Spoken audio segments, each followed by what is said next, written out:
Muy buenas tardes, muy buenos días, muy buenas noches a toda la gente amiga de diferentes lugares de nuestro país, de la región, de nuestra América.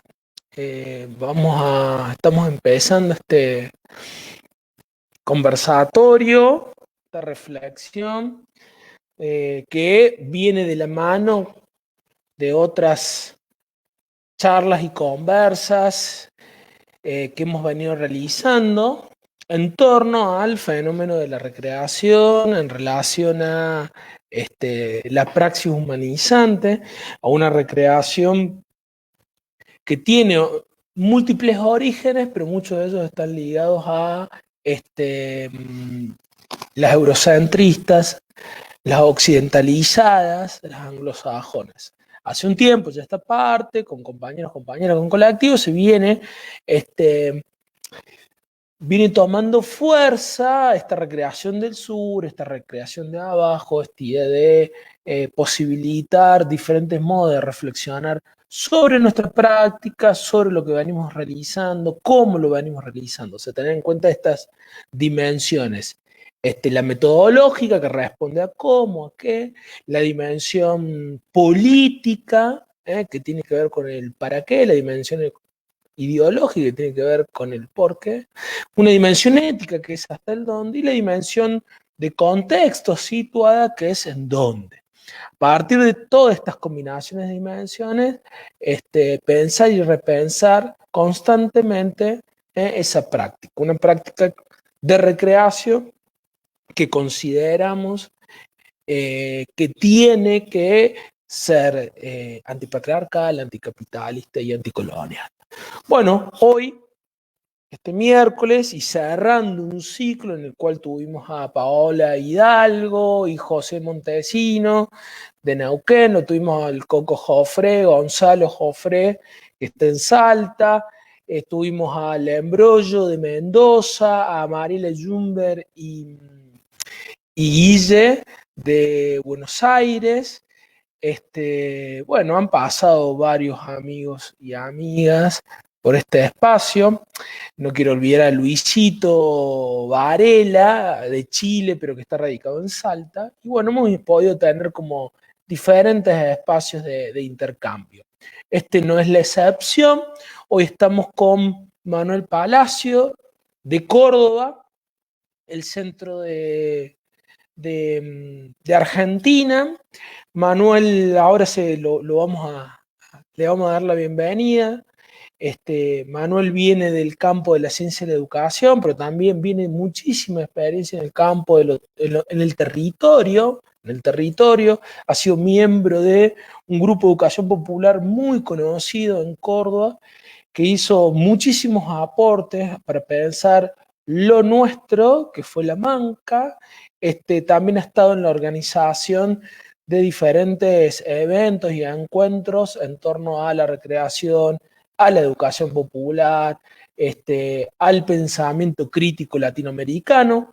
Trabaja en institutos de formación docente, está terminando ya su maestría y bueno, nos contará un poco de todo ese proceso. La idea es, bueno, intercambiar, conversar con él y conjuntamente con la gente que se vaya incorporando, que vaya apareciendo, que vaya compartiendo con nosotros, intercambiar preguntas y dudas. El eje es educación popular y recreación, convergencias nuestroamericanas, cómo vienen siendo la historicidad, cómo se presentan en este momento y hacia dónde y cómo caminamos y avanzamos. Hola Manu, buenas tardes, ¿cómo estás? Hola, buenas tardes. ¿Cómo estás, Lucho? ¿Qué decís? ¿Cómo estás vos? Bien, muy bien. Un gustazo, Manu, que estés.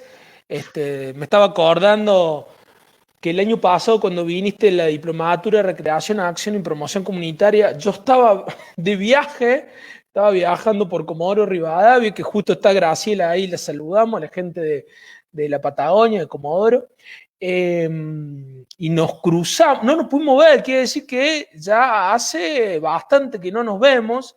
pero siempre un gusto tenerte y que estés acá, así que gracias por el convite, por aceptar el convite. Y Manu, ¿quién sos?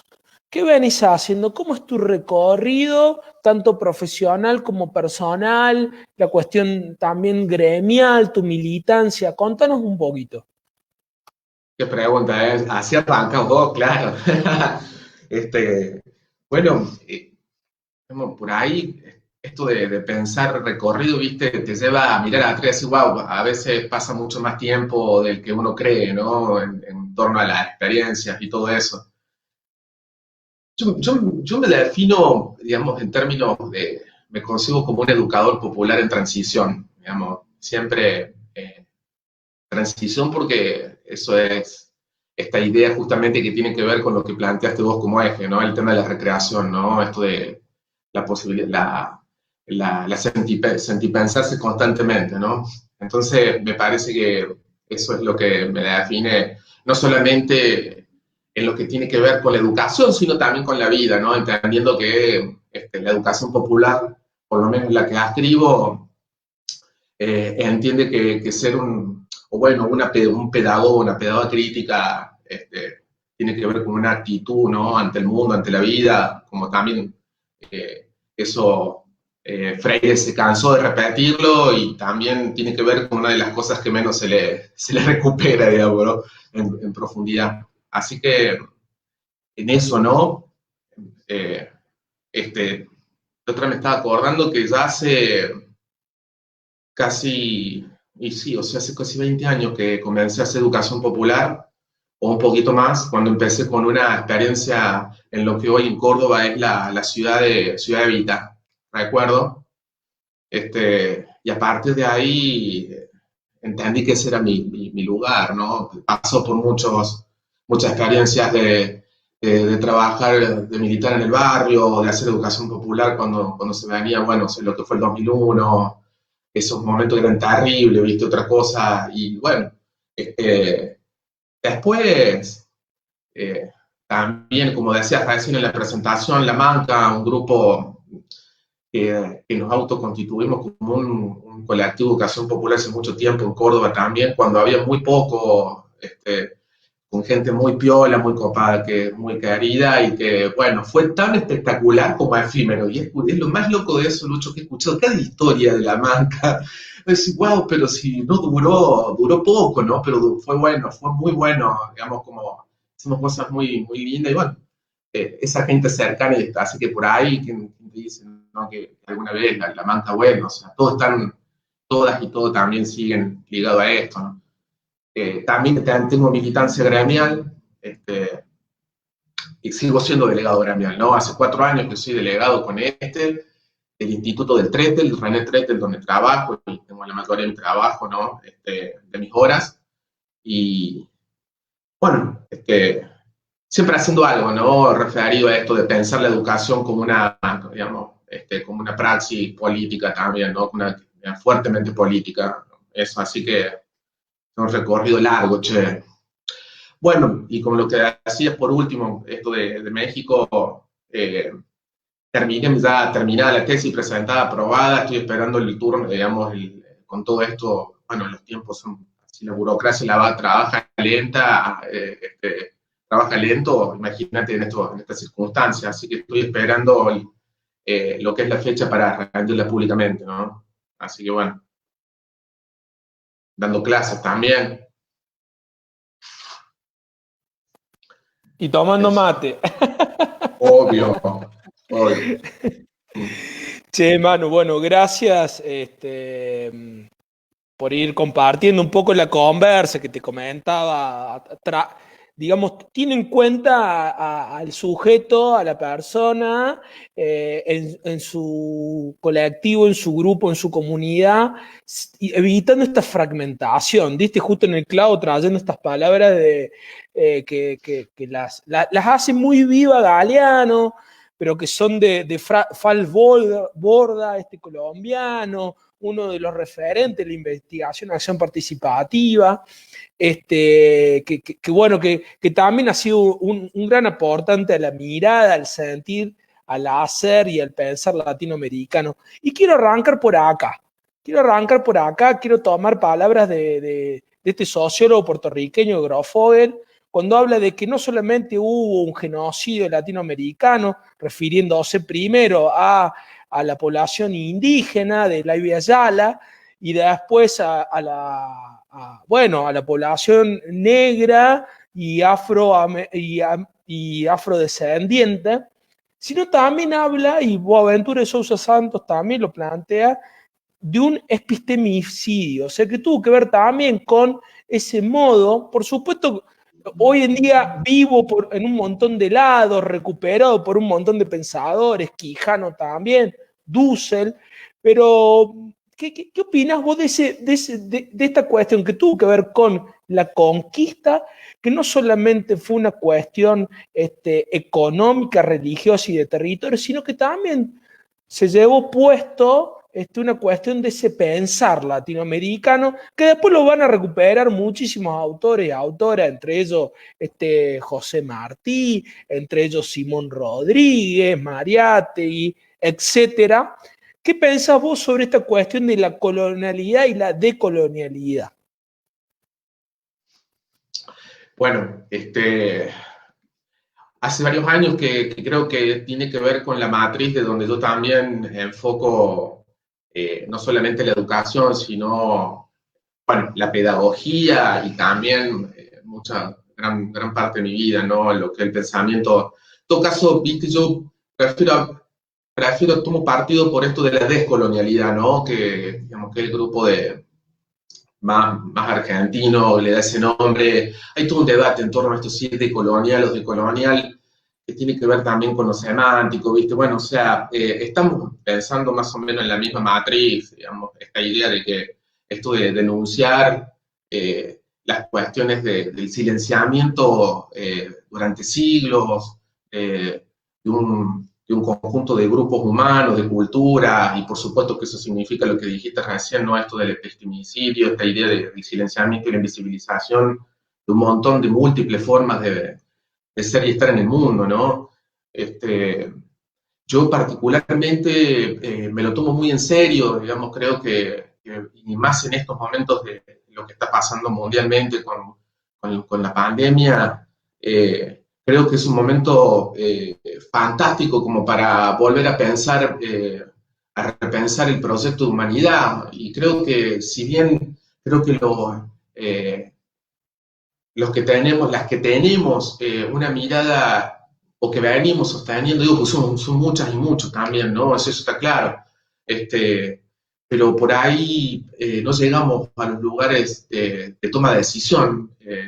Eso no significa que bajemos los brazos, sino que bueno, o sea, hay que hacer, creo que hay que empezar a organizarse para tomar la voz y empezar a ocupar espacios, si no hacerlos, a recrear espacios para poder poner en el eje de la agenda de discusión un nuevo proyecto de humanidad, ¿no? Y también otra que tiene que ver con esto, con una nueva forma, con una forma diferente de ser y estar en el mundo, y en relación con todos los otros seres vivos, ¿no? Creo que es fundamental, digamos, la pandemia ha mostrado de manera descarnada y cruel, como diría Boaventura en lo último que ha escrito sobre esto, lo salvaje, digamos, lo terrible del capitalismo y de este sistema de producción occidental, capitalista, totalmente expoliador, digamos, ¿no? Este modelo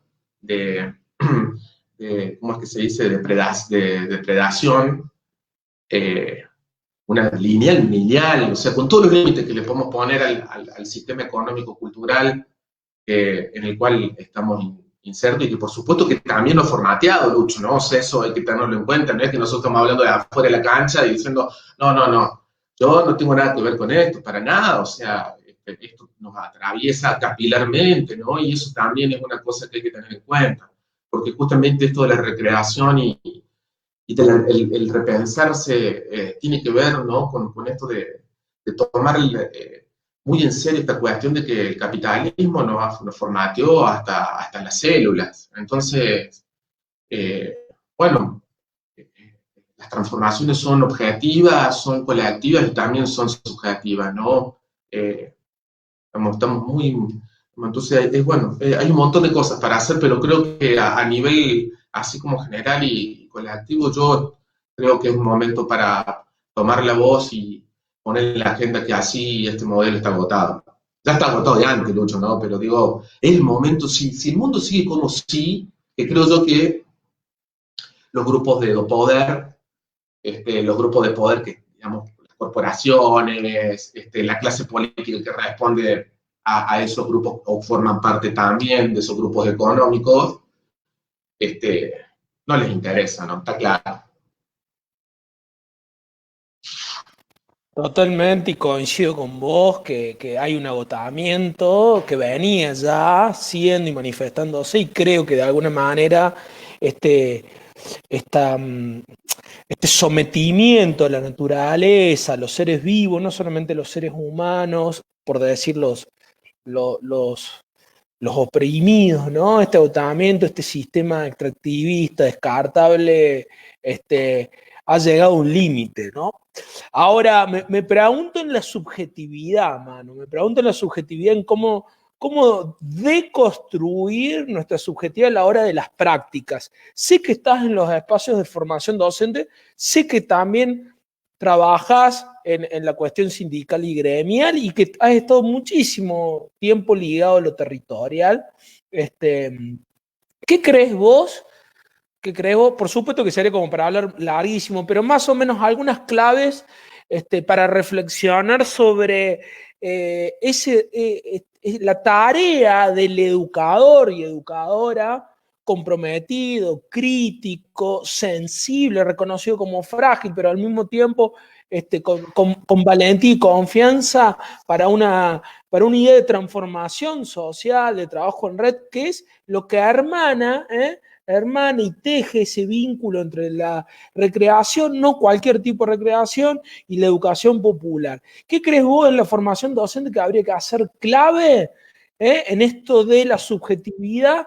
Que no hablamos ya de un rol, sino estamos hablando justamente de una militancia, una tarea, de una actitud ante el trabajador y la trabajadora de la educación. Es preguntón. Voy a tratar de, digamos, creo que es muy interesante y digo, es una gran pregunta que hay que hacerse y creo que también hay que generar respuestas para tener a mano, dado que en Argentina y creo que a nivel global, en esta circunstancia, la formación docente está también en la agenda y es algo que los gobiernos y, bueno, y empresas ligadas a la cuestión, por ejemplo, de la tecnoeducación, lo están planteando, digamos, ¿no? Entonces, no me parece que sea una pregunta mínima. Tenemos que tener respuestas a mano y en ese sentido yo creo que pondría como ejemplo de esto que estamos hablando, Lucho, de justamente esta situación, ¿no? Porque fíjate vos que, ¿qué va a pasar con la docencia? ¿O qué está pasando con la docencia a partir del impacto de lo que es las situaciones de educación remota, ¿no? Que se han sucedido y que también han mostrado la fragilidad y la asimetría que la escuela, que tienen lugar en la escuela, que no son solamente propias educativas sino que son sociales, económicas, culturales también, ¿no? Pero digo porque, a ver, yo te digo, acá, por ejemplo, uno puede identificar una clara visión de los grupos hegemónicos, ¿no? Hay que volver a la escuela lo más rápido posible para recuperar de alguna manera el tiempo perdido. No lo dicen, ya no lo dicen, ¿no? Pero sin embargo, uno entiende qué es lo que más le importa, ¿no? Hay que ocupar los espacios, que de hecho me parece que está bueno, digamos, ¿no? Pero bueno, a mí lo que en ese sentido me preocupa es que deberíamos también a hablar de las condiciones sanitarias de las escuelas, por lo menos en Córdoba son un desastre, digamos, hay más de 100 escuelas que no están en condición, o sea, de eso no se habla. Pero digo, y al mismo tiempo, la preocupación que ha recorrido todo este tiempo es el tema de la evaluación, ¿no? Y, pero la evaluación absolutamente reducida a una fase instrumental que tiene que ver con la calificación, como si evaluar fuera lo mismo que calificar, ¿no? un debate larguísimo en el campo pedagógico y didáctico, pero que creíamos que de alguna manera eso era fácilmente entendible. Sin embargo, el peso histórico de determinadas matrices hace bueno, o sea, que en esta circunstancia la educación bancaria, las formas bancarias de la educación hayan sido las que han tomado notoriedad digamos, abarcando también la educación remota, ¿no? Entonces, imagínate, estamos diciendo, che, a ver, por un lado eso, ¿qué tenemos que hacer? Tenemos que empezar a generar y a construir espacios, primero, para mí, catárticos. O sea, la vuelta significa no una vuelta como si no hubiera pasado nada. Tiene que haber un espacio para, por lo menos, preguntarse cómo nos sentimos, qué pasó, por qué llegamos a esto. Si vamos a hacer de cuenta que no sucedió nada, no va a haber espacio para poder reflexionar colectivamente sobre esto, me decepcionaría mucho, digo, ¿no? O sea, se haría difícil y decepcionante, porque aparte va a quedar como, en algún momento se va a quedar ahí, seguramente que va a salir como emergente también. Pero yo creo que es el momento fundamental para trabajar en esa dimensión afectiva y también con el cuerpo en movimiento, empezar a trabajar, a poner el cuerpo con todo lo que significa la fragilidad humana, ¿no? Con esto que decías vos, o sea, que la pandemia nos ha mostrado también, o sea, esta cosa que el capitalismo nos vendió de hace muchísimo tiempo de la comodidad, y sin embargo nos damos cuenta bueno, o sea, que somos frágiles en términos de la especie, ¿no? Entonces, creo yo que sería muy interesante poder elaborar desde lo pedagógico este tipo de cuestiones, porque sería un insumo muy interesante para pensar, sobre todo articulado a esto que te digo, otro proyecto pedagógico ligado a otro proyecto de mundo, ¿no? En un proyecto de mundo diferente. Como no lo concibo de manera separada, sino que es parte de un mismo proyecto. Es fundamental, me parece, esto de empezar a... Yo creía, vos sabés que estoy muy... Algo que me viene haciendo ruido hace varios días, digamos, de toda esta pandemia, es que lo más notable que ha habido, uno puede saber esto por lo que se va conociendo, en relatos y testimonios.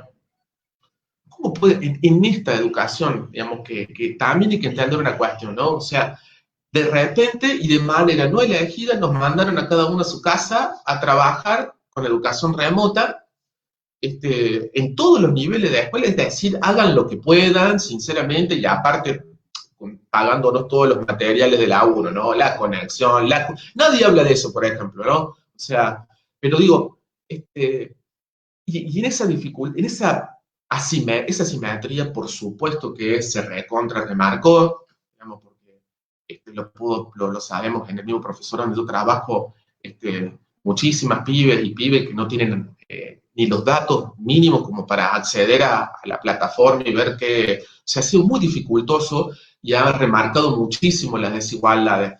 Ahora, eso es por algo muy notorio, ¿no? Y lo otro que a mí me parece muy increíble es que lo que ha triunfado renovadamente es la educación bancaria a través de esto, ¿no? O sea, maestras, maestros, profes, mandando actividades a la casa para que el rol de enseñante lo haga la familia o las familias, ¿no? Entonces, dar actividades. Tenemos que volver a plantear en términos didácticos, diría, más, pero esto también es parte de la recreación, o sea, enseñar, digamos, enseñar es mucho más que generar actividades. Como, en ese sentido, tenemos que volver también a retomar planteos básicos de lo que significa enseñar, porque yo creo que también lo que ha ganado lugar, que lo tenía enormemente antes, es la educación, digamos, la enseñanza instrumental, ¿no? Bueno, a mí me parece preocupante eso, digamos, me parece, digamos, entre una de las cosas que me interesan, ¿no? Más vale que hay un montón más, o sea, todo el tema de lo tecnológico, por otro lado, yo creo que esto que estoy diciendo, una crítica que la hago siendo parte de la docencia, no me creo afuera para nada, y no es que estoy siendo alguien que está criticando a los otros docentes, lo estoy diciendo como siendo parte de eso, ¿no? Como un problema que tenemos, o sea, pero en ese sentido también tengo que rescatar y tenemos que felicitar el enorme esfuerzo, el enorme empeño que le han puesto la mayoría de las maestras, los maestros, los profes, las profes en esta circunstancia, que han tenido que hacer con lo que tienen a mano, poder como adecuarse a todo un mundo nuevo para muchas. Entonces, eso habla de una capacidad también que tiene la docencia de adaptación, que habría que pensarla en términos de, bueno, o sea, ¿para qué nos sirve o cómo lo usamos, no? Porque, digamos, hay que decir algo, Lucho, en este sentido, y dejarlo en claro. En esta circunstancia, la docencia ha sido la que ha sostenido el sistema educativo. Como ha sido, como se ha podido. No hemos sido nosotros. Y eso también hay que dejarlo en claro. Uf, bueno, traes un montón de puntas, de udimbres para tejer, para armar, de bolitas de canica para jugar. Muy interesante, Manu. Se me vino Illich cuando dijiste la escuela que volvamos, tenemos que sentarnos y preguntarle cómo estamos, ¿no? El Bueno, sentimiento. Lucho, ¿Eh? qué interesante esto que decís, porque eso también tiene que ver con algunas cosas propias de las contradicciones que tiene la educación popular, ¿no?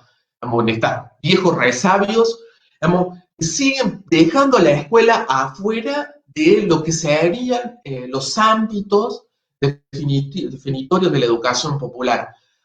Una discusión que viene de la década del 70, como la marcaste vos, y que todavía colectivos fuertes, importantes de Argentina, siguen pensando que la escuela, no hay que ni entrar a la escuela, porque la escuela es un territorio imposible. ¿Viste? Cuando, digamos, aparte hacen cosas, digamos, te podría decir la lectura absolutamente instrumental y reduccionista de Paulo Freire, digamos, lo recuperan como quieren, digamos, no recuperan todo lo que dice Freire. Digo, si uno lo lee a Freire en Política y Educación, un libro que escribe a la salida de ser secretario de Educación en San Pablo, digamos, con un montón de problemas y discusiones con la izquierda y la derecha educativa, te das cuenta que Freire ahí justamente lo que hace es desterrar esta idea. Pero ¿por qué la seguimos sosteniendo como un debate? Digamos? No es porque la destierre Freire, es porque esta discusión la venimos teniendo hace 40 años. Y todavía pareciera que la escuela, a ver, yo digo, porque esto también tengo que ser, digamos, es un problema en la escuela para la educación popular porque es un territorio casi desconocido, es cierto.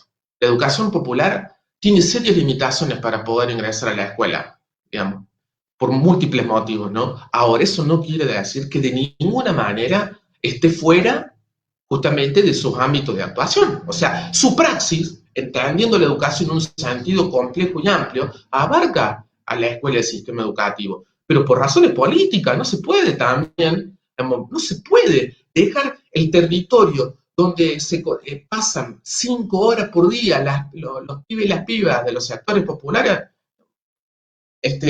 Y eso tiene, acá digo, ¿por qué? Perdón porque me fui, pero digo, volviendo a lo que decía vos, Lucho, ¿no? Una de las raíces de esta, para mí ya es una persistencia, digamos, un problema persistente, ¿no?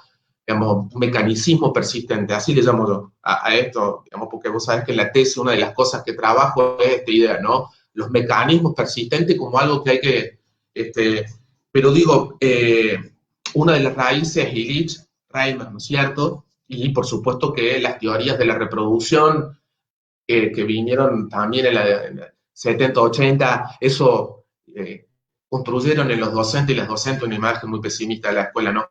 Pero digo, si hoy tenemos que mirarlo a Illich y a Reimer a la luz de la pandemia, yo sinceramente te diría, Illich estaba equivocado. O sea, Illich llega a ver lo que pasó durante la pandemia y dice, no, loco, o sea, tiene que reescribir. ¿Por qué digo? Porque cuando él pensaba que las máquinas iban a generar procesos autónomos de aprendizaje, como yo te dije recién, lo que la pandemia, lo más visible en términos de, digamos, uno puede decir, lo que se ha notado fuertemente en la educación remota en este tiempo de pandemia ha sido la educación tradicional. La educación tradicional es un problema muy serio, y hay que estudiarlo seriamente, porque la pregunta que nos deberíamos hacer es, ¿cómo se hace para que en una larga duración, volver a preguntarnos, ¿cómo se hace para que en una larga duración la educación tradicional sí, no sea solamente la hegemónica, sino la que más peso tiene en nuestro cuerpo, Lucho? Uf, Fuerte, ¿no? un montón. Vos sabés que, bueno, retomando un poco la conversa, pero esto va siendo así, ¿no? Vamos confiando en aquellas cuestiones o emergentes que van saliendo. Yo tengo algunas cosas anotadas, pero te voy escuchando y van surgiendo otras consultas, otras dudas. Acá nos saluda gente, los amigos de Recreándonos de Uruguay, la Andreita Lucero de San Martín, Ailín de Salta, bueno, hay de varios lados. Hace poquito se conmemoraba el Día del Orgullo, ¿no? Que habrás sabido del conflicto que trajo en Córdoba esta situación, Sí. concretamente en una en particular, en otros lugares y en otras zonas y otros colectivos tuvieron otras resonancias, ¿no? Entiendo y me considero parte de personas, partes de colectivos, instituciones que todavía tenemos muchísimo que hacer por la igualdad, tenemos muchísimo que hacer por el respeto a las diferencias, por la diversidad. Y la recreación y la educación popular no son excepciones a esto, ¿no? Al atravesamiento del patriarcado, al atravesamiento de alguna manera, la jerarquización de saberes, de personas, de procesos. O sea, aquello que no posibilitaría esta cuestión de la diversidad. Vos, Manu, ¿qué opinas en función de esto? ¿Cuáles son los espacios para la diversidad? ¿Cuáles son los espacios para la mirada diferente, para las prácticas diferentes que no responden a los estereotipos, no responden al pensamiento binario, no responden a la heteronormativa? Bueno, mirá, voy a hablar de la educación popular, porque justamente, viste, algunas de las cosas que he trabajado también como una de las tematizaciones que apareció fuertemente en la tesis que hice, en la investigación, que trabajando con cuatro, dos educadoras y dos educadores con diferentes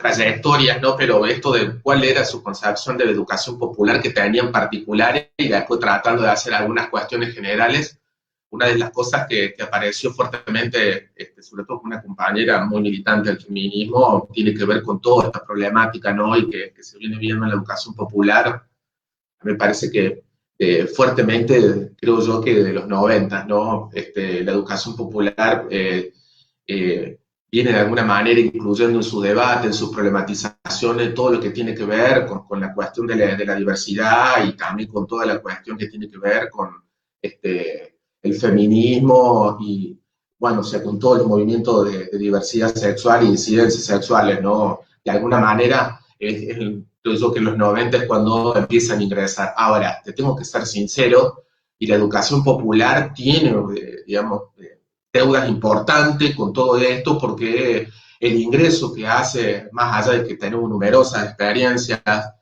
bueno, sigue siendo cuenta gotas, ¿no? Y si bien creo yo que el tema del feminismo como perspectiva es lo que más fuerte está cobrando presencia, bueno, hay otras perspectivas que tienen un ingreso muy reducido, ¿no? Como puede ser, por ejemplo, las pedagogías queer, que no han ingresado, que están ingresando de una manera muy a cuenta gota, y creo yo que es muy importante el lugar en esto de lo que significa como algo característico de la educación popular, que es la reflexión permanente, ¿no? Bueno, por supuesto que no podemos comparar lo que significan los debates al interior del enfoque de la educación popular con lo que pasa en la educación en general, que me parece a mí que, bueno, o sea, ahí las cosas son mucho más complejas, porque, bueno, yo creo que lo último que ha pasado en Córdoba también refleja particularmente Córdoba como una provincia y una sociedad recontra conservadora, en el sentido, digamos, o contradictoriamente, diría, porque también es un lugar de lucha, de resistencia, pero hay un pensamiento conservador muy fuerte, que vos lo ves también ligado bueno, ¿no? Cuáles son los candidatos políticos, los referentes políticos que tienen mayor eh, aceptación, ¿no? Y en ese sentido habla también de una sociedad muy conservadora.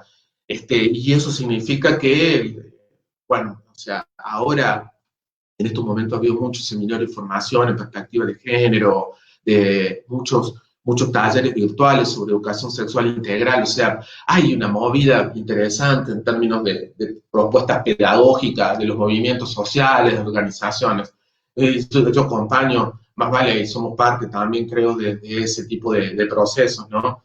Pero no es sencillo, cuando uno mira la totalidad, lo que pasó el otro día ahí en el Parque Sarmiento, cosas que voy a decir, bueno, muy grotesco, ¿no?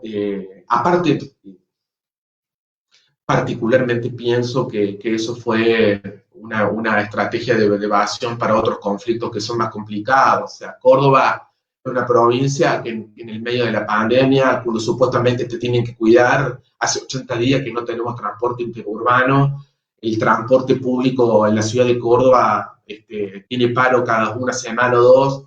Eh, se echaron empleos públicos de la municipalidad, en este mismo tiempo, digamos que fue el intendente que puso la bandera, se dejaron más de 100 contratados ahí sin trabajo.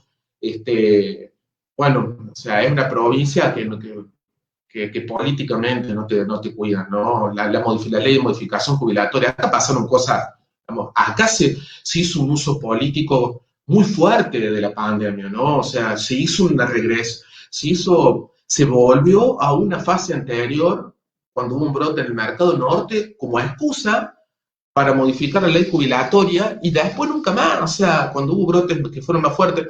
Digo, es un momento complicado, ¿viste? En ese sentido. Y hay un uso también político, bueno, de este tipo de conmemoración y estas luchas, ¿no? Hay que saber que de alguna manera eso sucede y que hay que también ver qué ventajas se puede sacar de eso como movimiento, ¿no? Pero después de un gran debate ahí, creo digamos, que sería cómo articulamos una propuesta político-pedagógica, justamente en términos dialógicos, ecológicos, para perseguir, ¿no? O sea, cómo articulamos todas estas pedagogías que anclan en distintas cuestiones, o sea, porque no se puede establecer, hay que generar, pensando como Boaventura en algún momento manifestaba, ¿no? Hay que manifestar puentes, hay que construir formas de comunicación porque bueno, o sea, no es lo mismo anclar la pedagogía a una cuestión sexual, a una cuestión identitaria, a una cuestión política, si viene tan relacionada, los anclajes son diferentes, ¿viste? Entonces es como que es necesario construir formas de comunicación que sean compartidas, ¿viste? Y eso se tiene que dar en un proceso dialógico. Estamos en eso, pero falta. Pero la educación popular lo tiene, digamos, lo está haciendo, ¿no?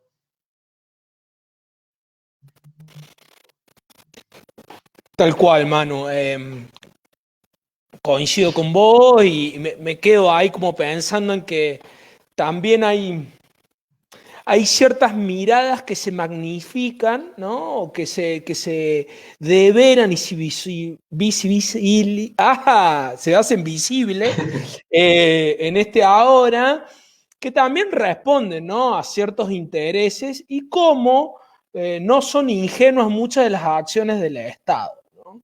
El otro día teníamos un intercambio, una conversación que tengo ganas de compartírtela, de estas conversaciones que no cierren, sino al contrario, que abren, que preguntan y que tenían que ver con muchas veces cuando uno hace una crítica sobre la escuela pública, sobre la escuela pública estatal, suele haber una especie de tildamiento o de encasillamiento de que uno está en contra de la educación o de la escuela pública.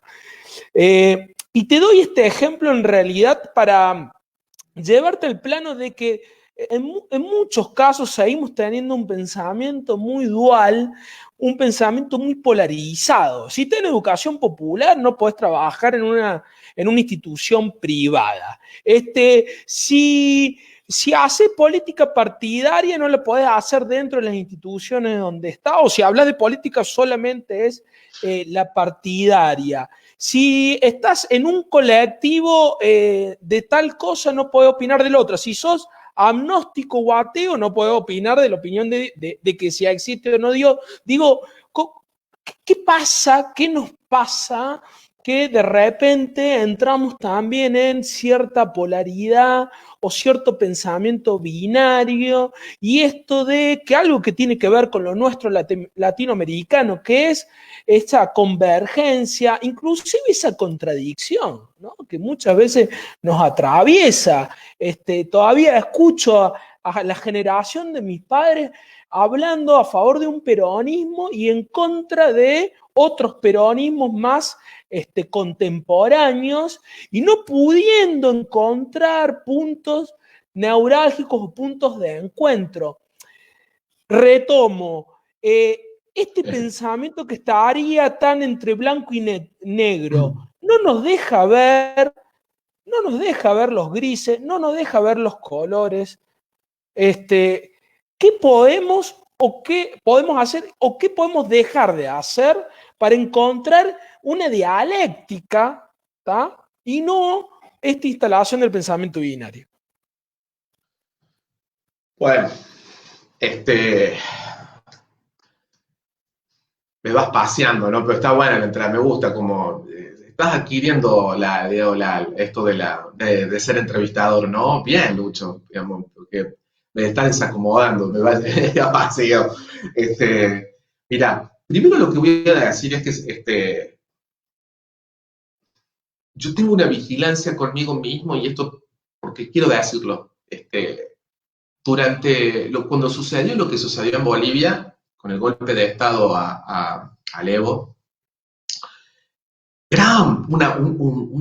varios y varias intelectuales a los cuales respeto mucho, incluso creo que vos también sabemos de quién hablamos, no los voy a nombrar, pero hasta personas muy ligadas al feminismo a las cuales respeto mucho, cómo derraparon mal, digamos, ¿no?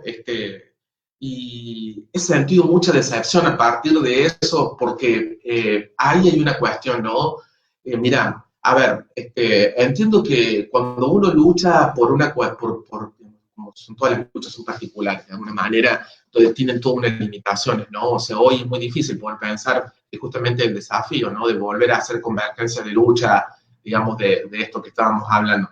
Pero, creo yo que los egos y el narcisismo propio de muchas y muchos intelectuales hace que desbarranquen cuando se separan, digamos, justamente, ¿no? De las formas colectivas. Pero ¿sabes lo interesante de esto, Lucho? Es que cuando vos escuchás hablar a alguien, digamos, así como estamos haciendo nosotros, ¿no? Que es asociación libre, porque, y encima cuando hay preguntas que están relacionadas, pero que no tienen nada que ver con la otra, es también, digamos, permitirse estar a la intemperie, ¿no? O sea, al desnudo, en el sentido de que estás dispuesto a que alguien te pregunte cosas que ni siquiera la estás pudiendo pensar o anticipar. Entonces, ya han desbarrancado, ¿no? Sobre todo, digamos, a mí la que más me duele fue de Rita Segato, digamos, ¿no? Y no hubo forma de que remaran eso.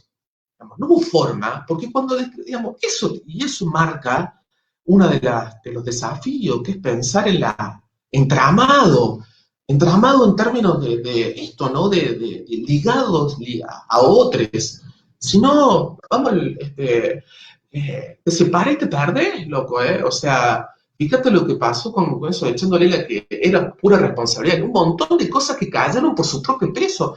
Eso lo tenemos que hablar, quienes estamos en esto de poder sentir, pensar pedagogías o formas de construcción de saberes de forma alternativa, ¿no? Creo yo que, ¿y eso por qué, Lucho? Por lo que decías, ¿no? De cuando me pensabas cuando hablábamos esto de cómo salirse, cómo escapar a los esquemas binarios, a los esquemas de, digamos, estos extremos, ¿no? De antagonismo que no permiten ver los grises, los bricos, o el bricolage, este, bueno, ¿no? De la realidad, o caso de la educación, de la recreación. A mí me parece que solamente voy a hacer una respuesta que es parcial, más vale, o sea, pero que me parece importante en esto que te voy a responder. No nos debemos olvidar que la matriz en la cual hemos sido formateadas todos, es el positivismo, el estructural funcionalismo, si querés, en términos sociológicos, el positivismo es el gran formador como forma de racionalidad de subjetividades que, bueno, ¿no? Que han sido formadas de manera escindida, digamos, y que detrás del positivismo está el racionalismo, más vale, ¿no? O sea, uno podría remontarse hasta allá, digamos, bien occidental, ¿no? Esta cuestión, y que es uno de los grandes problemas que tenemos que, o una de las grandes cosas que podríamos reflexionar, pero que tiene que ver con la propia occidentalidad, o sea, estas formas de segmentar, fragmentarnos, nos han acompañado hace cientos de años. Entonces, hay que hacer ahí, diría Gramsci, bueno, hay todo un movimiento que significa esto que hablamos nosotros en educación popular, desde fast border, que significa sentir pensarse, ¿no? Y que son procesos de autorreflexión, ¿no? No solamente de construcción, sino o bueno, o sea, como dice la decolonialidad, desaprender para aprender. Y creo yo que ahí está la clave, ¿no? O sea, la pedagogía apunta a eso, ¿no? A generar procesos que permitan aprender y desaprender como una dinámica que tiene que ver con esto, ¿no? De poder pensarnos cómo hemos sido formateados o formateadas. Y creo yo que eso es lo principal, identificar que esto es un sedimento histórico larguísimo, y bueno, o sea, cómo empezar a construir prácticas que sean disidentes o alternativas a esas. Creo yo que, digamos, que las hay, justamente, ¿no? Y hay que recuperarlas. Como ya pasó en la pandemia, yo decía, a la par de lo que te hablé antes de esto de poder identificar cómo estas cuestiones, cómo la educación bancaria, la educación tradicional digamos, están fortalecidas. Como si queremos construir una propuesta pedagógica alternativa, y cuando digo pedagógico, estoy hablando de la recreación también, Lucho, ¿no? O sea, vos sabés que, digamos, Sí, sí. yo entiendo, digamos, ahí, o sea, la recreación digamos, tiene que ver con el campo pedagógico. Porque si no, volvemos otra vez a lo que planteamos recién, ¿no? Pero digo, que eso, hay que generar proyectos pedagógicos, propuestas pedagógicas que visibilicen formas de formas que en esta circunstancia han construido otras formas de relación, de ser y estar colectivamente. Creo que la pedagogía crítica, las pedagogías críticas, la pedagogía disidente, la educación popular, tienen que empezar a poner en el debate estos debates recuperando ese tipo de experiencias, porque son las experiencias que nos muestran concretamente que es posible otras formas de vinculación, ¿sí? Y yo creo que eso es parte de los desafíos que, digamos, hacer hablar también, ¿no? Por supuesto que la educación popular lo que hace es aprender con ese tipo de experiencias, alimentarse de eso, porque digamos, tiene que ver con su propia característica, que es esto de reaprender, ¿no? De estar todo el tiempo reflexionando. Y bueno, o sea, creo que la palabra clave, Lucho, en eso es la recreación, ¿no? O sea, esto de recrearse, recrearnos, eh, es fundamental. Che, Manu, ¿cómo venís? ¿Cómo estás? ¿De qué me estás hablando? ¿Que estoy llegando a fin de mes y no cobré? Ah, ¿sabes? No, bien, bien, bien, bien, bien. Bueno, Estamos de bien. No, no, tranqui, si necesito algo te escribo. Lo único, quiero saludar a mucha gente ahí que mandarle muchos abrazos en serio, que por ahí leo, pero que no me da para estar escribiendo. Así que quiero dale. saludarlos desde acá. Un abrazo grande a todos los que están ahí, que muchos conozco, que por ahí, no, digamos, así que un abrazo grande a la Bueno, distancia. sí, la verdad que hay unos aportes buenísimos que van quedando y la gente lo va pudiendo leer. Yo voy tratando ahí de contestarle, aportes en referencia a Freire, a la cuestión en dialéctica, a ese posicionamiento histórico y político. Narruín Nas de Río Gallegos, manda saludos, Carola también. Este, Ah, Así que un hermoso encuentro que se está generando acá. Manu, este, a ver, te voy a invitar a un pequeño viaje o recorrido para ver hacia dónde vamos, y después cómo volvemos. Mientras te toma unos amargos. Con jactancia, pasamos el más chivo ahí. vale. No, yo, auspiciados por. El Pepe Tassat, José Tassat, que es un psicólogo, doctor en educación de la Universidad 3 de Febrero, es la verdad que es un tipo muy afectuoso, muy sensible, estudioso a ultranza de Rodolfo Kusch. Rodolfo Kusch, un filósofo argentino, latinoamericano, reivindica el estar andino. La verdad que acá cerquita, en Maimara, los encuentros de Sí, Kusch, formado de en Córdoba, América. más vale. Formado en También. Córdoba, siendo un marginal de la escuela de filosofía, o sea. Bueno, y José va a hablar en relación al pensamiento de Kusch, va a traer, hay un montón, es un autor exquisito para escuchar, para leer. Y él va a hablar del ritual. Y va a hablar que el ritual por supuesto que esto ha sido un análisis global, ¿no? Pero que el ritual para Occidente es una instancia, un acontecimiento aislado y que el ritual para Latinoamérica, para nuestra América, tiene componentes de la vida, tiene componentes del saber, que el ritual va de la mano de un sentir, un pensar y un hacer en relación ontológica a la vida pasada, ¿tá? Y pensa vos, y vos has estado en muchos de los cementerios del norte, tanto del norte argentino como de Bolivia, de Perú, y el significado que tiene, la cuestión en México igual, pero también tiene una referencia al ritual hacia ese porvenir, hacia esa utopía, hacia ese inédito viable en términos de Freire, y por supuesto que tiene un anclaje real y concreto en este ahora. Hace muy poquito fue el Inti Raymi, solsticio de invierno, un momento de agradecimiento, un momento de compartir, un momento podríamos decir, de más allá del encuentro, ¿no? Pero de la convivencialidad de la vida, ¿no? De la vida que pone a los seres vivos, no al ser humano, a los seres vivos de manera cercana y simétrica. El ritual, ¿no? Va a hablar el Pepe.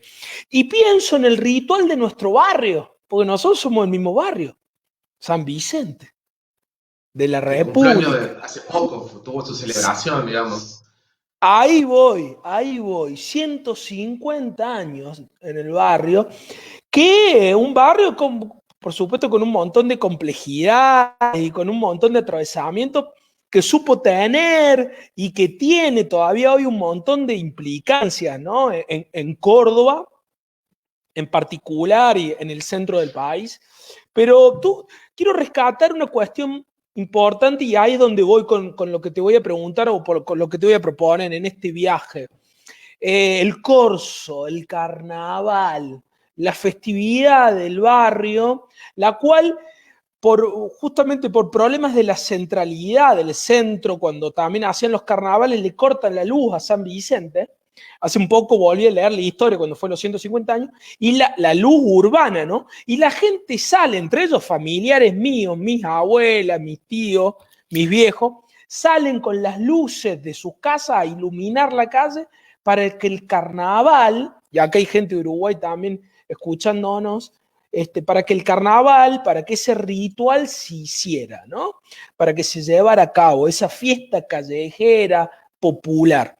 Y sé que hemos tenido, más allá de nuestras diferencias de edades, hemos tenido posibilidad, estamos cerca, hemos tenido posibilidad de ser partícipe de los carnavales, de los corsos, con un montón de atravesamientos, de aquellas cosas muy bellas y bonitas y significativas como aquellas no tanto. Ahora, lo concreto es lo siguiente. La festividad, el ritual, es posible, tiene espacio en lo urbano hoy, tiene espacio en las escuelas, en los clubes, en las juegotecas, en los centros de jubilados, o sea, tiene espacio en las agencias institucionales, y un espacio, como te decía recién, que no como esto, como algo aislado, sino como algo como parte de la cotidianeidad. ¿Cómo lo ves a esto? Bueno, que es lindo, digamos, poder pensar en esto de la celebración, ¿no? Del ritual, como algo importante pensado nuestroamericanamente, digamos, ¿no? O sea, desde la Via Yala, para ir a la palabra que nos nombran más desde este lugar y no desde la mirada occidental. Creo que obviamente, como hablábamos recién, este tipo de rituales, los rituales de celebración, forman parte de la resistencia, ¿no? De muchos barrios, de muchos grupos y colectivos que resisten, conmemoran, que, digamos, esas son formas de resistencia que tenemos que acompañar, sostener, visibilizar ante lo que significa, otra vez, como hablábamos al principio, Lucho, cuando me preguntabas, el avasallamiento neoliberal que lo que hace justamente es volver a las ciudades lugares sin memoria, ¿no? Es decir, sin el encuentro histórico de lo que significa ser y vivir en un lugar, habitarlo en un sentido amplísimo, ¿no? O sea, en esto de vivenciarlo, ¿no? Colectivamente, comunitariamente. Entonces, creo yo que siguen teniendo de alguna manera un poder fuerte, ¿no? Como ahora yo vivo en Alto Alberdi, ahí en la plaza de Alto Alberdi, bueno, todos los años se sigue celebrando pulmón, digamos, lo que es el carnaval, como una festividad que reúne a muchas organizaciones y creo yo que bueno, o sea, que esto también forma parte de la misma lucha que hablábamos recién, de cómo tiene que ver con esta matriz de pensamiento occidental moderna que, aparte de construir la realidad o la forma de vivir de manera segmentada, binariamente, también lo hace de manera lineal, ¿no? Entonces, la idea de progreso es una idea que va hacia adelante y que no tiene ningún tipo de relación con los otros tiempos. En cambio, cuando vos traías toda esta ligazón de la forma en que tienen los pueblos originarios acá en América, en lo que es la Via Yala, habla de una temporalidad que está pensada en esquema, digamos, de corte, no sé, circular, se me ocurre, ¿no? En esto de que no hay, cómo están totalmente anudados el pasado, el presente y el futuro en todo momento, ¿viste? Eso nosotros no lo podemos entender, digamos. Entonces, imagínate lo que significa encarar la vida desde ahí, ¿no? Pero que no lo podemos entender porque también estamos atravesados por la otra lógica, ¿no? Pero forma parte de lo que estaría, no necesariamente, perdón, saco esa palabra, sino que estaría buenísimo hacer lugar a estas otras formas, porque implicarían otra forma, como hablamos, de ser y estar en este mundo, ¿no?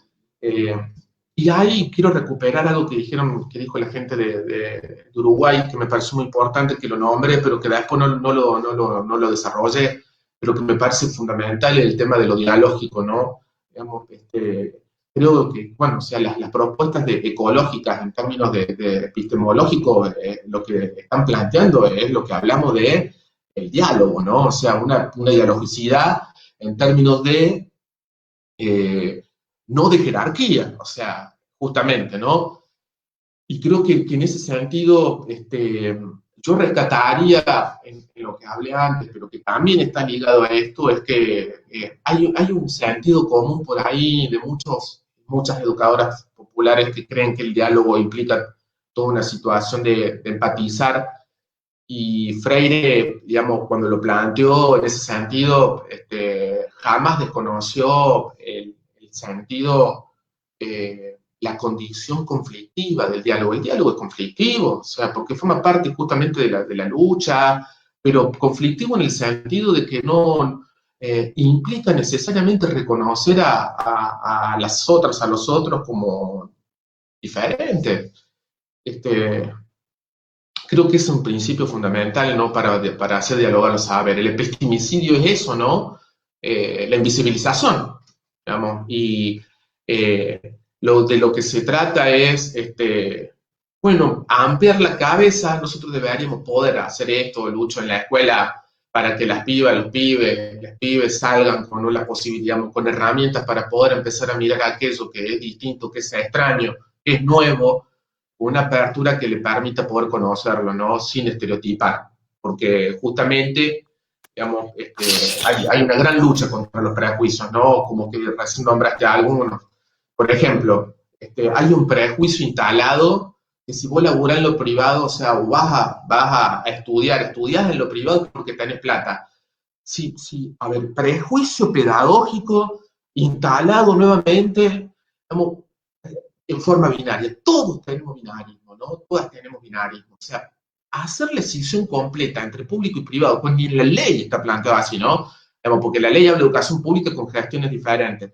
Pero digo, más allá de eso, o sea, en la situación particular de nuestra provincia, de nuestra ciudad, creer que la gente que va a educarse en instituciones privadas tiene plata, verdaderamente un desconocimiento una ignorancia pedagógica muy fuerte, porque los institutos de formación docente privados son una muestra palpable de que hay de muchas chicas y chicos estudiantes que eligen esos lugares, no son necesariamente gente de dinero, o sea, adinerada, sino que se rompe el lomo para esos lugares y que a lo mejor consigue espacios mucho más afectuosos y amorosos para poder usar en sus condiciones de limitación del tiempo, por ejemplo, ¿no?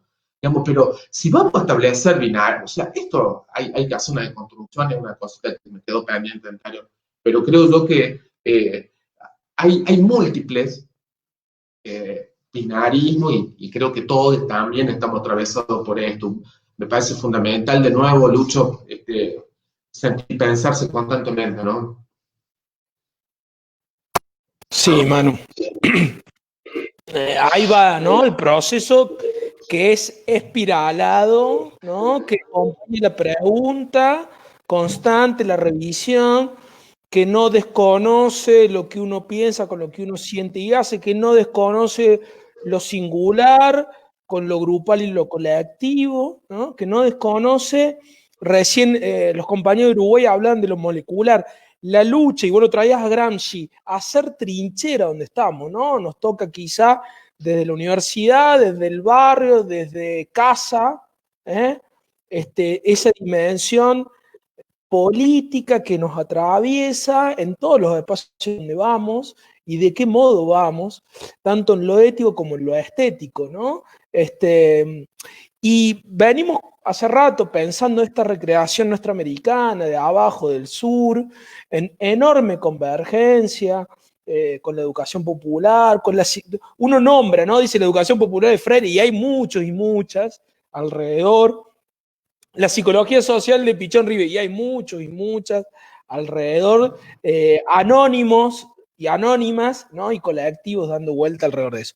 Pero venimos planteando esta idea de lo poético y político, ¿no? Esto de poder como también hacer amalgamar este tejido, ¿no? Entre aquella manifestación que tiene un componente poético, pero que también tiene todo un trasfondo en ese escenario de conflicto y de lucha que es político y viceversa, ¿no?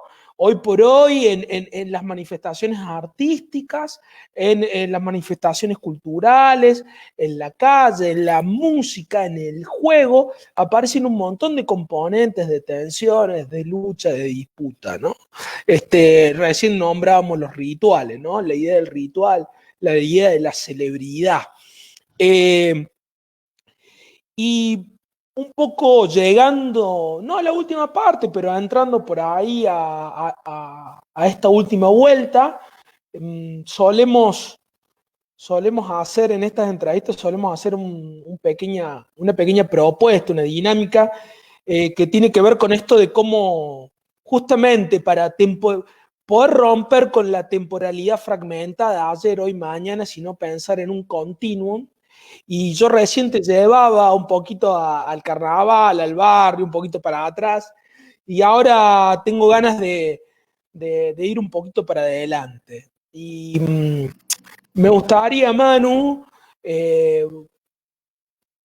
animarte, invitarte a pensar en esto del inédito viable, en esto de cómo te imaginás y cómo pensás o sentipensás este, este porvenir, no esta idea ahí como muy lejana, pero ¿qué te imaginas? Por un lado, la vuelta a la escuela, por un lado,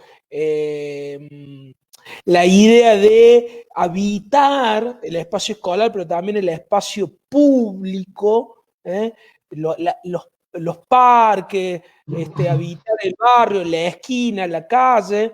Leí el otro día un artículo de Tonucci, y qué importante, qué referencia, las cosas que plantea, pero de pronto yo le diría a Tonucci, maestro, usted a la no conoce la Plaza de Buenos Aires, están todas con reja y cerradita, para que liberemos a los pibes en todos los espacios públicos. Pero más allá de eso, que sería interesante para pensar en cómo seguimos teniendo tan adoctrinado y colonizado el pensar que vemos las referencias filosóficas de Bull Chan, de Agamben, de Tonucci, y que están pensadas en Europa, ¿no? Pero bueno, si son a ver, si sirven de palabra de aliento para pensarnos acá, buenísimo. Vuelvo a la pregunta, ¿cómo ves, cómo decías este porvenir cercano, este inédito viable para lo que se nos viene? Sí, la verdad que se haría muy dificultoso pensar un porvenir con lo que te plantea Agamben o también el loco el surcoreano, ¿no? Pero está bueno, creo que esto de poder pensar desde acá, esto que decía, esto de pensar donde la cabeza piensa, donde los pies andan, ¿no? Y sobre todo creo que es fundamental lo que decís de tenemos que empoderarnos y empoderar, digamos, en el sentido de que darle valor a nuestra palabra, a nuestros pensamientos. Creo que eso es un quiebre con las formas también de segmentación entre quienes piensan y quienes reproducen, ¿no? Eso es fundamental, me parece, porque aparte creo que hay ese tema de la confianza, ese tema del cuidado tiene que ver con que hace que hablemos, que podamos tomar la palabra para expresar lo que tenemos y también lo que pensamos, en el sentido que es importante que todas puedan decir, creo yo que eso es fundamental para lo que está viniendo, como desafío en eso que Freire hace rato planteó como inédito viable, categoría olvidada por la pedagogía oficial. Creo yo que básicamente el tiempo de pandemia es eso, ¿no? Un tiempo de crisis donde es posible imaginar múltiples formas y justamente ese ejercicio de creación y recreación es sumamente valioso, ¿no? Mira, a mí me parece que en esta circunstancia mi apuesta, que no es solamente individual, digo mí porque hablo de mí, ¿no? Mi apuesta es la lucha, digamos, la movida, el cuerpo para generar espacios que generen espacios y tiempos de reflexión, ¿no? Sea en la escuela o en otros lugares, digamos, espacios, tiempos para poder hablar de todo lo que nos pasó en este tiempo, hacer, este, digamos, encontrarnos, ¿no? Creo que eso es celebrar el encuentro. Y eso tiene que ver con el respeto y también una idea de, como diría Esclier, hay una nota de Esclier muy interesante en página 12, me pareció lo mejor que le ha ido, me encantó, digamos, ¿no? Porque verdaderamente creo yo que la apuesta es por una pedagogía humana y humanizante, ¿no? Creo, pero humana y humanizante en un sentido que no es el que pensaba Freire cuando hablaba del humano, sino es de lo humano y lo humanizante a la luz de lo decolonial, justamente, ¿no? Donde la cuestión planetaria ensancha esta idea de que cuando decimos humanizar ya no es, digamos, justamente arrasar la naturaleza, sino es una forma de pensamiento de nosotros en la naturaleza, con la naturaleza, ¿no? Creo que ese es un cambio que lo decolonial, el pensamiento ecológico latinoamericano, ha hecho una importante contribución.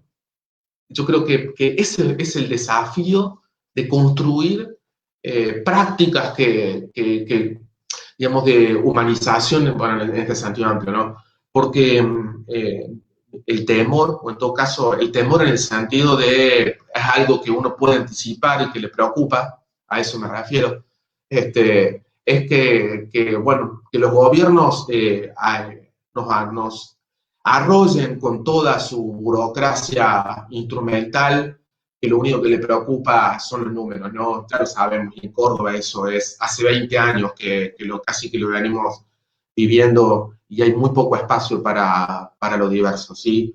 Así que también significa empezar por lo menos, como diría Freire en política de educación justamente, ¿no? Si hoy el espacio que tenemos es mínimo, hay que conservarlo para poder expandirlo. Y creo que esa es la idea, ¿no? De volver a pensar proyectos que sean basados en valores que sean antagónicos, superadores de la trama que nos llevó hasta acá hoy, ¿no? Creo que es un gran desafío, un desafío donde creo yo que la recreación, digamos, es fundamental, porque la recreación es una forma también de encontrarnos en movimiento, en el tiempo del movimiento en un sentido amplio, ¿no? O sea, en el sentido de pensar, reír, jugar, cooperar, hacer actividades conjuntamente, en un sentido donde no esté anclado, un tiempo que no esté anclado a la producción. Creo que eso, Lucho, es la clave para la recreación y para la educación popular, para la pedagogía. Construir temporalidades y espacios que no estén sometidos a las reglas de lo productivo. Digamos, creo que si yo hay algo que aprendí en este tiempo pensando es, hay que alejarse cada vez más de las pedagogías y de las recreaciones planteadas desde el punto de vista de la lógica productivista, ¿no? Es decir, instrumental. Digamos, hay que descolonizar ese tipo de propuestas. Creo que eso, hacer propuestas que superen ese tipo de prácticas, ¿no? Es decir, no todo tiene que estar anclado a un resultado, a un producto, o en todo caso el producto tiene múltiples sentidos, ¿no? Hay que volver a jugar y hay que recuperar, como vos decías, ¿no? La literatura, la poesía, la música, la danza, el juego, o sea, todo aquello que la pedagogía oficial y la pedagogía tradicional consideran como, digamos, ni siquiera saber, ¿no? Sino que son actividades, por decirlo de alguna manera. Y loco, porque acá en Córdoba ahora nos quieren hacer que hagamos recrear a los pibes en esta semana, viste a las pibas en esta semana, que para cerrar el cuatrimestre de una manera absolutamente vaciada de sentido de las prácticas corporales, ¿no? Yo creo que ese es un gran desafío que tenemos en la escuela, tanto en la escuela como en los múltiples espacios educativos. La idea es esto, ¿no? O sea, ligar construcciones de prácticas humanizantes, humanas, solidarias, diversas, este, que, que no estén ligadas a la ecuación clásica del capitalismo, ¿no? O sea, esa lógica económica que está atravesada porque todo tiene un valor, digamos, ¿no? Un valor, es decir, que puede ser comprado o vendido y que no todo está ligado a la lógica burocrática de tener que tener un producto final. Creo que es fundamental, ¿no? Y eso está ligado a lo que te planteas cuando empezamos, al tema de la evaluación, ¿sí? Porque la evaluación es una práctica que pensada en términos muy amplios, atraviesa todos los campos que considerados digamos, o que están ligados al educativo, y en ese sentido, en la recreación, yo creo que, bueno, o sea, nosotros hemos compartido muchos trayectos de formación, formación superior, de práctica, de encuentro, lo que ha significado en algún momento el colectivo al date permiso, o sea, en el cual más vale que uno ha sido ese fue un hermoso espacio en donde yo también aprendí muchísimo a la par tuya y de otros compañeros. Pero digo, así como más vale que yo aporte lo mío, ¿no? Eso está claro. Pero digo, es esa idea de pensar la recreación en términos que no tengan que, o sea, justamente decolonizarla, ¿no? Y eso de colonizar la recreación eh, tiene que ver con esto, o sea, los tiempos no tienen necesariamente que ser productivos, ¿sí? En la lógica productiva. Como creo que ese es el gran desafío. Construir zonas, digamos, zonas que vayan ampliando, que no estén ligadas a la lógica, a la racionalidad que nos llegó hasta acá, ¿no? Que nos trajo hasta acá. Creo que es un gran desafío en el sentido de lo más amplio posible, Lucho, en términos para la recreación y para la pedagogía crítica. Tiene que ver con eso. Manu, excelente, me quedo con esa palabra, esa reflexión, la claridad también y la cercanía, algo que muchas veces se suele interpelar a cierto discurso, relato que a veces se pone en lugares de mucha distancia. No ha sido este el caso, Manu, quiero agradecerte. Creo que nos volvés a esperanzar sobre aquello en lo que se viene haciendo en este momento y se venía haciendo, y creo que le da fuerza, drena, genera un drenaje a los docentes y a las docentes, a los recreólogos, a los educadores y educadoras populares, a aquellos profesionales o no eh, que están haciendo abordajes, que son comprometidos con la realidad, con sus contextos, que tienden a tejer redes, que están haciendo abordajes sentidos, cuidados, has nombrado mucho la palabra cuidado, que intentan romper con la lógica mercantilista, que intentan romper con esa lógica de mercantilización de producto de compraventa, que hacen lo humanamente posible, ¿no? Y en ese sentido, reconociendo sus límites, y creo que ahí también hay un desafío muy interesante con respecto a esta cuestión de los egos profesionales. Así que yo soy conmovido, como siempre es un gusto escucharte y sé que ahí manda gente saludos de acá de Salta, de Mendoza. Sé que hay un montón de cosas que nos quedan ahí dando vueltas para seguir conversando. Me parece que es clave estas cuestiones que vos traes de qué cositas que son pequeñas pero que impactan, que generan fisura, ¿no? a un sistema que es alienante y cosificante. Tanto pensado como lógica, como intencionalidad pedagógica, como también modo convivencial, ¿no? De cada uno y de cada una y de lo comunitario. Así que, Manu, desde ya, agradecido, voy a dejar para que cierres vos, que es también parte de estas conversas de los miércoles, agradecerle a los compañeros y compañeras, a los colectivos que nos están escuchando.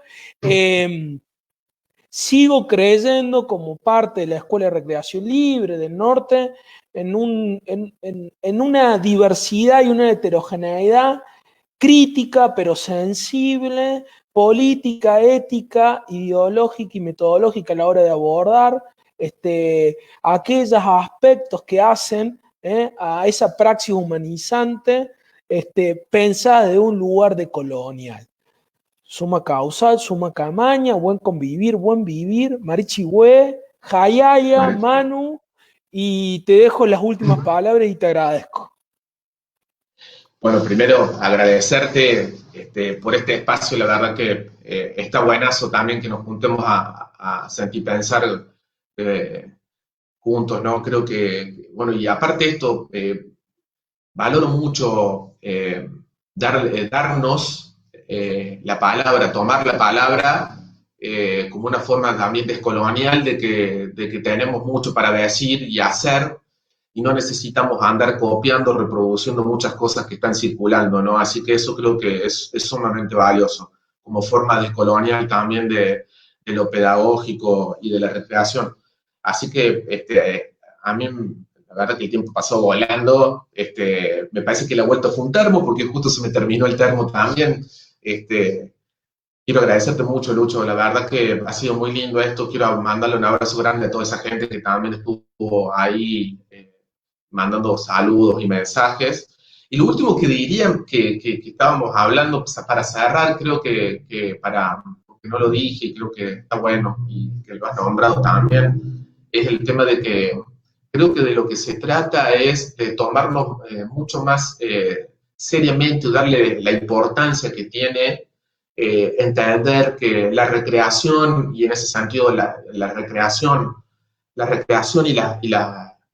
y las prácticas educativas en general son indeterminadas, ¿no? Creo que tomarnos seriamente eso implica recuperar permanentemente la idea del viaje.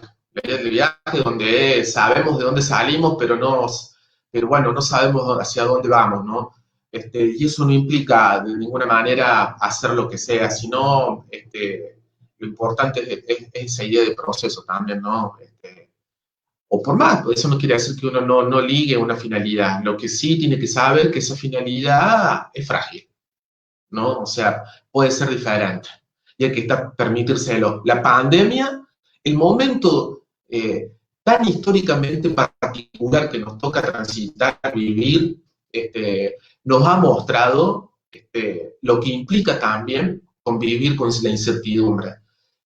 Si la derecha lo sabe, históricamente lo ha tomado para su beneficio, ha llegado el momento de que nosotros también lo tomemos como parte de nuestras luchas, de nuestra herramienta.